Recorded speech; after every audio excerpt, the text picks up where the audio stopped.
Hello mga choy! So, dito na tayo ng ipon card. So, pipili ulit tayo ng isa. Basahin ulit natin siya.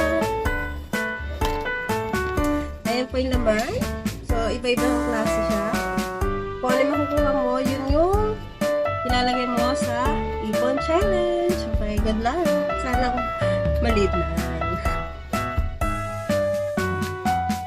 So, kuha tayo ng isa. Dito tayo sa gitna. So, ang nakuha natin is 3 random peso bill challenge. Pumili lang ng 3 peso bill sa iyong wallet at ikaw ang bahala mag-decide kung magkano ang ihuhulog mo sa ipon challenge. Okay. So, pipili daw tayo ng random peso bill sa wallet. Wait. So, ito yung aking wallet. Yan. Hindi ako nagwa-wallet ng malalaki. So, tingnan natin kung ano ang laman.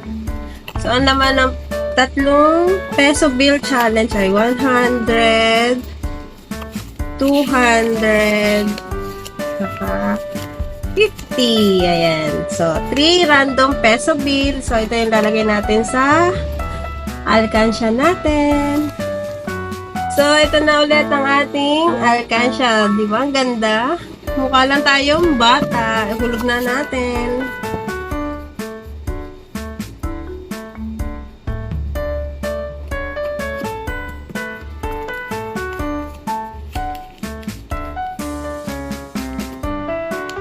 Wala na tayong pangkape kasi nahulog na natin.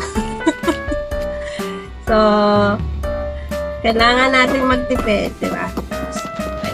So, nahulog na natin. Then, next na, bukas na ulit. So, everyday, iba-ibang challenge yung makukuha natin dito sa ipon card. So, maglalagay na lang ako sa link ng kung saan pwede itong bilhin.